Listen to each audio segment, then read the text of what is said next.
Saludos, bendiciones en el nombre de Jesús. Aquí mostrando un pasaje de Jeremías 31, a su verso 32,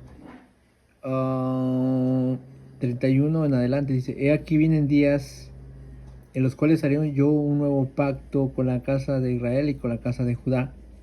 No como el pacto que hice con sus padres el día que los tomé de la mano para sacarlos de la tierra de Egipto, porque ellos invalidaron mi pacto, aunque fui yo un marido para ellos, dice Jehová. Pero este es el pacto que haré con la casa de Israel después de aquellos días, dice Jehová. Daré mis leyes en su mente y las escribiré en su corazón, y yo seré a ellos por Dios, y ellos me serán por pueblo. Y no enseñará más ninguno a su prójimo ni a ninguno a su hermano, diciendo: conoce a Jehová, porque todos me conocerán, desde el más pequeño hasta el más grande, dice Jehová. Dice Jehová, porque perdonaré la maldad de ellos y no me acordaré de sus pecados. Wow, cuando hablamos, lo que yo he notado que la mayoría, cuando hablamos del nuevo pacto, yo creo que al ver un nuevo pacto, tiene que haber un cambio de ley. Aunque dentro de raíces hebreas no lo quiere reconocer, pero sí hay un cambio de ley. La razón es que en la primera ley se tiene un templo literal, ok, con sus leyes de sacrificios para el perdón de los pecados, ok, se tiene sacrificios que se ofrecían días de luna nueva, cada Shabbat, cuando el pueblo pecaba, en cada fiesta siempre había sacrificios, y entre esos sacrificios está el macho cabrío para la expiación. Entonces, el tabernáculo y el templo es una figura de que estaba ahí la presencia de Dios en el arca del pacto, el arca de la alianza, y todos tenían que ir precisamente a Jerusalén, donde se tenía que ofrecer el sacrificio. Entonces podemos ver que había un lugar estático, okay, un lugar de reunión, un lugar donde tenían que acudir. Entonces, la diferencia del nuevo pacto con una nueva ley es que ya el templo somos nosotros. Entonces, cuando un raíz hebrea dice: no, es que eh, no existe otra ley, dice: es la misma, okay, es la misma, es lo mismo, nada más que ahora ya con el Mesías. Entonces, eso es totalmente fuera de contexto, porque en el primer pacto, ok, digamos en el monte de Horeb, Dios da leyes, instrucciones acerca de cómo se va a hacer en ese pacto. Entonces, y en Hebreos, cuando nos habla que el sacerdocio de Melquisedec reemplazó el sacerdocio primero o de arónico, entonces dice que los demás sacerdotes llegaron a ser muchos por la razón de que no podían continuar y que esos sacrificios no podían hacer perfectos, ya que cada año se hace memoria de los pecados.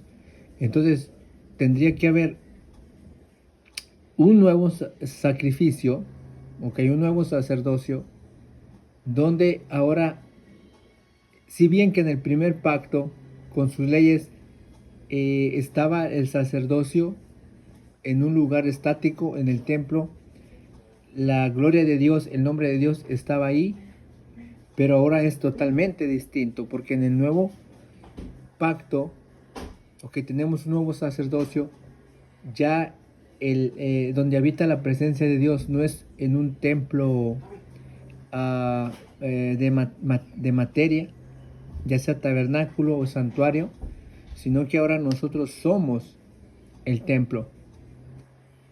En el primer pacto, las leyes, los mandamientos de Dios morales estaban en tablas, escritas en tablas. Estaban escritas en tablas y estaban guardadas dentro del arca, dando a entender como que no se había dado o dado en el corazón de los hombres. Pero en el nuevo pacto se dice que nosotros somos, digamos, esa caja donde se introduce el Espíritu Santo y que nos enseña, nos pone, nos escribe en nuestra mente los mandamientos de Dios y nosotros los obedecemos no por algo escrito, sino que ya es algo que el Señor escribe en nuestro corazón. O sea, tenemos una ley distinta. Entonces, cuando un creyente en el Mesías decimos, es que nosotros tenemos una ley diferente. Entonces, el raíz hebrea dice, no puede haber otra ley porque es la misma ley. Es que creo que no se ha entendido el concepto de esa ley. Dicen que no se cambió la ley. Claro que sí hubo un cambio de ley. Si es un nuevo pacto, ok, si hay un nuevo pacto, porque en Hebreos dice, porque si hay cambio de sacerdocio, también hay cambio de ley. Entonces, hacemos una pregunta. Si se cambió el sacerdocio, ¿también se cambió la ley? Obviamente que sí, porque el punto es, están hablando del sacerdocio y todo lo que tiene que ver con el sacerdocio. Recuerden que en el primer pacto el pueblo no tenía acceso al lugar santísimo. Solamente los sacerdotes podían entrar en el santuario a lo más sagrado. Pero en el nuevo pacto, ¿qué sucede? En el nuevo pacto todos tenemos la entrada libre para acercarnos al trono de Dios, a su presencia misma, al lugar santísimo, o que nos presentamos por medio del velo, como dice Pablo, o dice el escritor de los Hebreos, que a través de su sangre o de su carne, nosotros nos acercamos libremente, cosa que en el primer pacto no se podía hacer. Entonces nuevamente hacemos pregunta, ¿hay una ley diferente? Claro que sí hay una ley diferente en todos sus aspectos de mandamientos. Ya no son los mismos mandamientos con referente a todo el servicio. Hay al haber cambio de sacerdocio, también hay cambio totalmente en cuanto al culto a Dios, ya no es lo mismo. Entonces quiere decir que sí hubo cambio también de sacerdocio. Otra cosa curiosa que debemos de notar, que la mayoría han pasado por alto, tanto como raíces hebreas, y el punto es la palabra después de aquellos días. Ojo, ¿por qué dice después de aquellos días? Y curiosamente, el pacto resulta que es para las dos casas. No sé si se han dado cuenta que dice después de aquellos días. ¿Cuáles días? Eso tiene que ver, ok, en un tiempo específico donde yo puedo ver que las dos casas de Israel, ya que las dos casas tienen que entrar en pacto, y cuando sucede esto, según la escritura, después de aquellos días.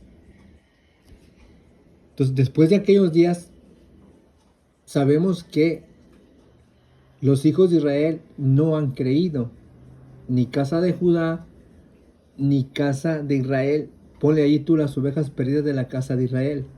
Sabemos que ellos todavía no están en la mano del Señor. O sea, que no le han creído todavía al Mesías, por lo cual no están en su mano. Entonces es un error de raíces hebreas decir que un gentil es integrado a la casa de Judá o al pueblo de Israel étnicamente, y dicen que están regresando a casa, que porque de ambos pueblos hizo uno. Entonces la pregunta sería, cuando dice que de ambos pueblos hizo uno, ya ese uno unificado, que ellos ven ahí las dos casas de Israel como en un hecho, en una profecía cumplida, ya están en la mano de Yeshua. Claramente no están en la mano de Yeshua. Y curiosamente, según dice el Eterno, que Él va a escribir en su corazón sus leyes. Entonces eso quiere decir que ellos no las tenían en sus mentes. Ojo lo que estoy diciendo. Si el Eterno dice que va a ser un nuevo pacto y no es como el pacto que hizo con sus padres, sino que tiene que ver con escribirlas en su corazón, entonces esto de escribir en su corazón tiene que ver con creer en el Mesías. Y ellos no creen en el Mesías. Entonces, al no creer en el Mesías, ellos no están dentro de ese pacto. Curiosamente dice, se supone que es para las dos casas. Aquí también Raíces Hebreas tiene un error, porque cuando ellos hablan de las que el Mesías vino solo para las ovejas perdidas de la casa de Israel, ellos solo hacen exclusivamente a las 10 tribus o a las ovejas perdidas, digamos a la casa de José o a la casa de Efraín. Y ahí hay otro error, porque lo que se nos dice en el contexto es que ese pacto da a entender que ambos entran simultáneamente en ese mismo día, digamos en ese mismo evento. Dice después de aquellos días. Pero ¿cuáles días? Para mí aquellos días es en su venida. Ojo lo que voy a decir. Para mí, después de aquellos días es en su venida. O sea, en la venida cuando venga. ¿Por qué? Porque si tú vas a Romanos, en uno de sus capítulos dice, porque es necesario, o luego cuando haya entrado la plenitud de los gentiles, entonces todo Israel será salvo. Entonces, ¿quiénes son Israel? Las dos casas. Pero si el pacto fue hecho hace más de 2000 años, correcto, pero ellos todavía no hacen válido el pacto. Porque el pacto es en Yeshua, en Jesús. Y si mientras ellos no abracen el pacto, entonces la expresión después de aquellos días tiene que ver después de un tiempo específico. Para mí yo lo puedo ver en la venida del Mesías. Es cuando ellos entran en el pacto, como dicen las profecías, y mirarán a mí a quien traspasaron. Y todos los linajes de la tierra harán lamentación. Entonces yo puedo ver ahí que es ahí donde pueden reconocerle. Donde se va a quitar el velo en el corazón de los hijos de Israel. Entonces noten, y esto se da en la venida del Señor, donde ya se introduce, digámoslo así, se introduce ya el pacto para con ellos, pero antes, ojo, antes ya había entrado la plenitud de los gentiles. ¿Por qué? ¿Por qué yo digo esto? Porque noten, y no enseñará más ninguno a su prójimo, o sea, que ya va a llegar el tiempo donde dice que todos van a conocer al Eterno. Y yo hago una pregunta en la actualidad, ¿por qué nos enseñamos unos a otros? ¿Te has preguntado esa pregunta?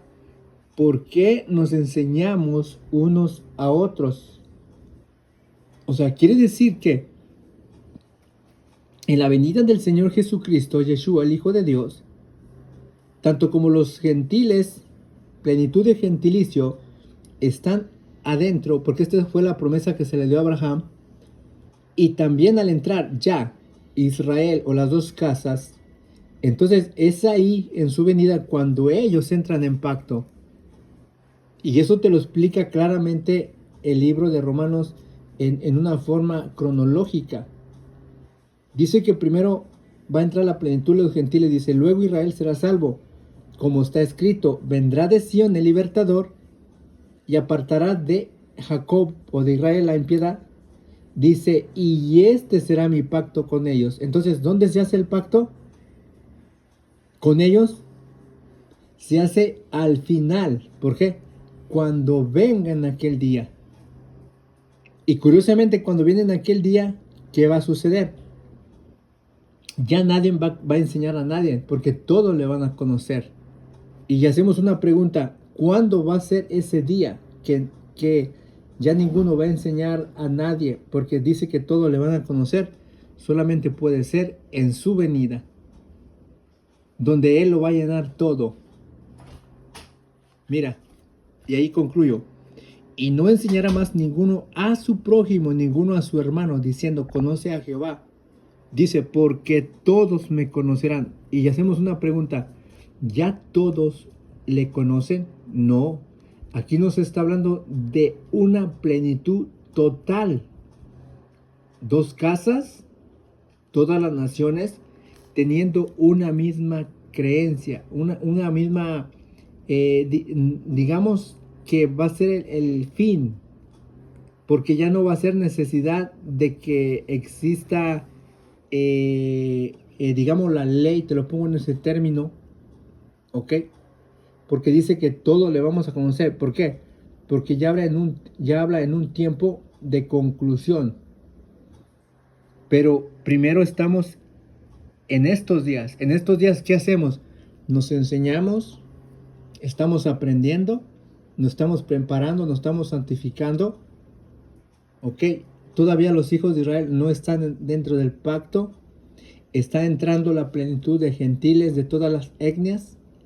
Pero va a llegar un día donde, para que se cumpla el pacto con ellos, ¿ok? Ellos tienen que recibirle. Tienen que entrar en ese pacto. Mientras ellos no le reconozcan, el pacto todavía está abierto. Todavía todos nos enseñamos unos a otros, unos aprendemos de otros, somos corregidos unos con otros. ¿Por qué? Porque todavía no está ese cumplimiento perfecto. Porque ahí te dice, mira, y no enseñará más ninguno a su prójimo. O sea, va a haber un cese, digamos, un cese de practicar, de enseñar, de aprender. Ya nadie va a decir, conoce al Señor. No, porque ya, digamos que es el cumplimiento total, donde lo que dicen los evangelios, le veremos tal y como Él es. Digamos que ya vamos a estar en la misma presencia de Él. Ya no va a ser necesidad de seguir aprendiendo. ¿Por qué? Porque ya estamos delante de Él. Así que saludos, será hasta la próxima. En el nombre de Yeshua, Jesús el Hijo de Dios. Ahí está, mira.